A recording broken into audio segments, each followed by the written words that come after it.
In today's video, we're going to look at overlapping and follow through and see what difference it makes to your animation. So stay tuned.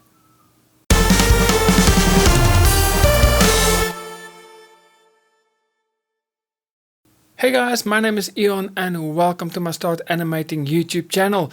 The channel that is specifically aimed at everyone that is new to animation, and if that is you, welcome, you are at the right place. So make sure you hit that subscribe button and also click on that little notification bell so that you can get notified every week when I upload a brand new video.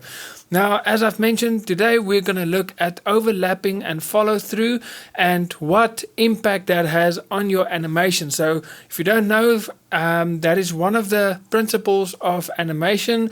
And if you want to learn more about the 12 principles of animation, I did create a whole playlist where I cover all 12 of them. So if you want to go check it out, make sure I'll put a link or a card right there so you can go check it out just to understand what overlapping and follow through is. So I'm not going to explain that in this video. I just want to show you how the impact it makes on your animation and how it really improves it. Okay, so here I've got one of my characters. It's a dog character. Let me just hide this one quickly.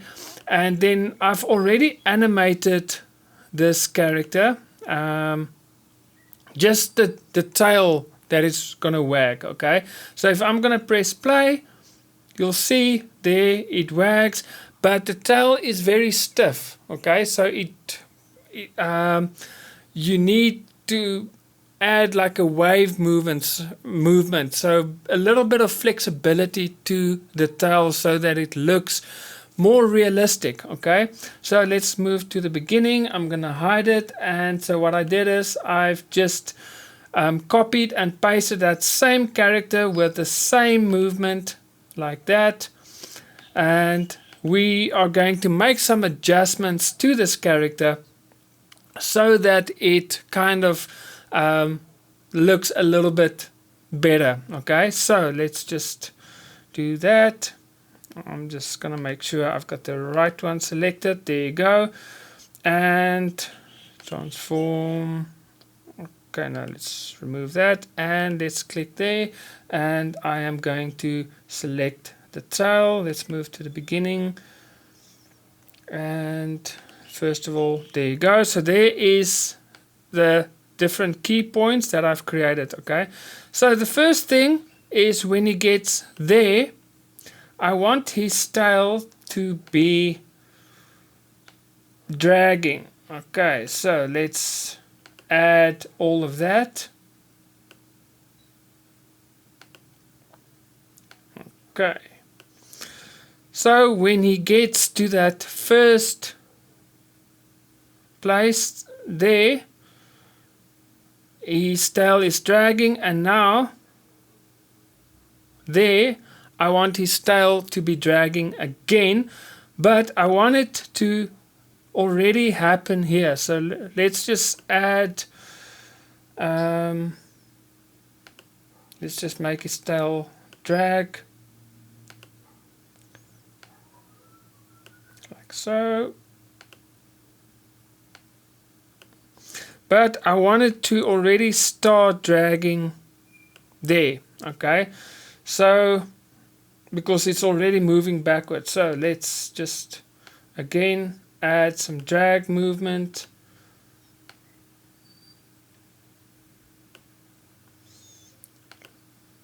Like so. And if we just scroll through it, and then obviously it is going to move back up to there. So we want his tail to drag.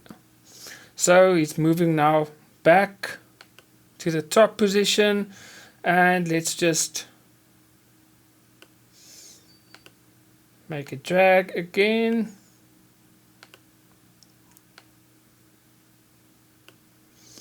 And when it reaches that point, obviously it needs to be dragging.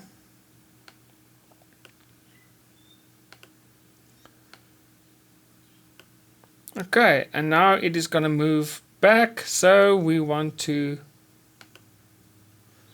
make it drag the other way again.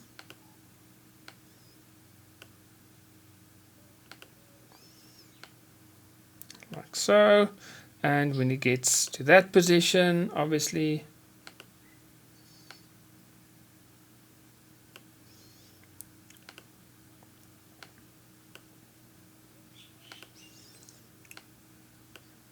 and it needs to move back. So you just continue this process and make sure that the tail is dragging the opposite direction of what the tail is moving.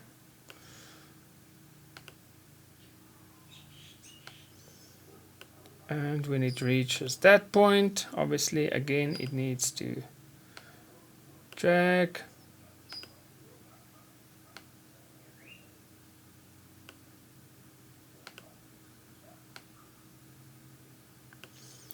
And now it is going to move back, so it needs to drag the other way.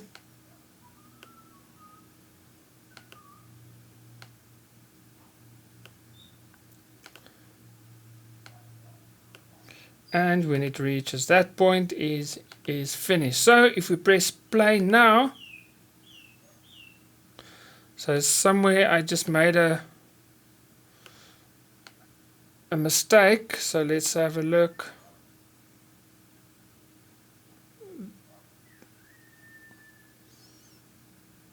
I think these needs to be deleted. Let's have a look now. Okay, so it just adds a little bit of movement. Now obviously you want to add some slow in, slow out. If you're not using Cartoon Animator, you can use curves just to make it the movement a little bit more smoother, because at the moment it is still very static. So you can just play around and just adjust it, make small adjustments so that the tail, the movement of the tail is a little bit more smoother, but it looks a lot better. Okay, so there's a bit more flexibility to it. So if we're going to compare the two dogs now side by side, you will see the one tail looks just so much more realistic, because that is how a tail move. Okay, so that is basically overflow and dragging explained and applied to your animation, and the difference that it makes. I'm sure you can see it really makes a massive difference. So guys, that is it for this video. Remember, if you are new to animation and you want to start out, I did create a free video training, so in the description below there's a link. Just click there and sign up. It is absolutely free and you'll work alongside with me, and by the end of that video you would have created your very first animation. And that is a great thing, because I want you to start. I don't want you just to watch videos, I want you to actually start, because you learn faster that way. So if you are interested, in the description below there's a link. Just click there.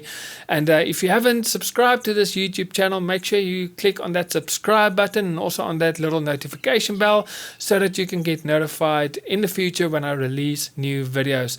So guys, that is it for me. I will see you guys next week with another video. So God bless and happy animating.